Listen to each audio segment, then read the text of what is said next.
cloudy day ahead with some scattered showers around, the best of any sunshine in the far north. I'll have all the details of that and more coming up on Good Morning Britain. That the weather conditions last night, not quite a beautiful sight. It's such a shame, and exactly as you said, it's the fact that it was 2 nights in a row, and the fact that they were so far south. We saw the image of Stonehenge, that was from Sunday night. Last night, there were some sightings as far south as Wiltshire. That is incredible, but there was a lot of cloud around, and the forecast is for more northern lights, yet again tonight for a 3rd night in a row, but this time they're not as strong. We're really just confined to the far north of Scotland, where actually conditions are looking clear. So for northern areas of Scotland, maybe just the far north of England, look north, get to high horizon, and wrap up because the conditions are set to be clear. Here's the details. But with the cloudy skies, what it means first thing this morning is, for many of us, it's a relatively mild start to the day. Clearest conditions with the far north and the far south, and here we have a frost. And today's weather is pretty much like yesterday. It's a rinse-repeat. Cloudy grey skies for many of us. The cloud thick enough to produce the odd light shower around, but for many of us, it's looking dry. At the moment, sea temperatures are actually higher than land temperatures, so showers developing in the North Sea, slowly feeding their way in on the winds through central and eastern areas of England. The best of any sunshine, the far northwest of Scotland, far southwest of England.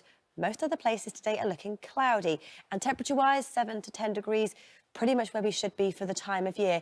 This evening and overnight tonight, we keep with those cloudy skies. Oh, the weather just wants to jump right ahead to next week. High pressure still dominates, and with high pressure dominating, it means that the outlook is largely fine and settled. This is tomorrow morning's weather. Who knows what's coming up next, but clearer skies in the north. We have a good chance of seeing the northern lights. Elsewhere, it's pretty cloudy and relatively mild. Weather chart. With everything. The weather just ruins everything. I'm sorry. Just remind us, as this is a phenomenon, we don't see them here very often. So the sun is massive, and the sun gives out a solar wind, and we have to have it coming in exactly the direction for Earth to us to even pick up that solar wind. And then when it arrives with us, the North and South Pole have charged particles. Think back to those science days when you used to have that, you had the magnet and all those iron filings, and it came into an intense peak at the North and South Pole of the particles. And when the solar wind interacts with a strong solar wind, as we saw for the last 2 nights, they come much further south.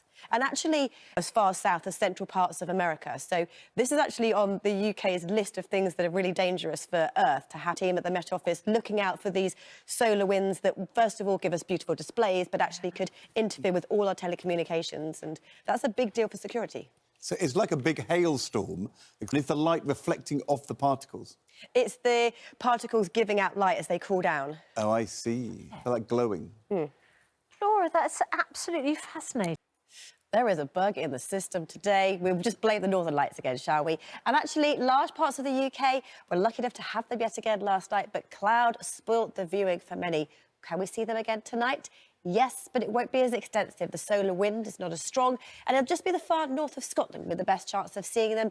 So head out tonight after sunset, best viewing from around about 9 o'clock. Head to high ground and look towards the north and wrap up too, because it's set to be chilly. But actually, for many of us, because of the annoyingly cloudy conditions first thing this morning, it means it's a mild start to the day. Clearest conditions in the far south and north. Here's where we have the frost first thing, but elsewhere frost-free with these grey, cloudy skies. And the weather stuck in a rut all week long. Today's weather, much like it was yesterday.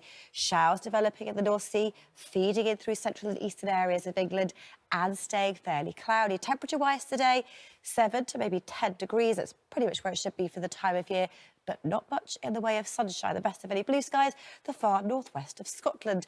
How do things play out as we head through the next 7 days? Well, not a lot is going on. High pressure stays with us. High pressure acts like a force field. It keeps weather fronts at bay. We don't have wet and windy conditions. We just have cloudy, stuck weather as we head through the next 7 days. Temperature-wise, they sit around about average. With any breaks, we'll see frost developing overnight. Percentage chance of rainfall, well, the cloud is thick.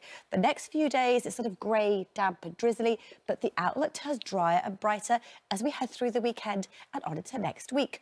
Fortunes further south for England and Wales for the next 7 days. Well, again, temperature-wise, no great shakes. We're sitting around about average again. With any clear spells through the coming nights, we'll see the chance of a touch of frost.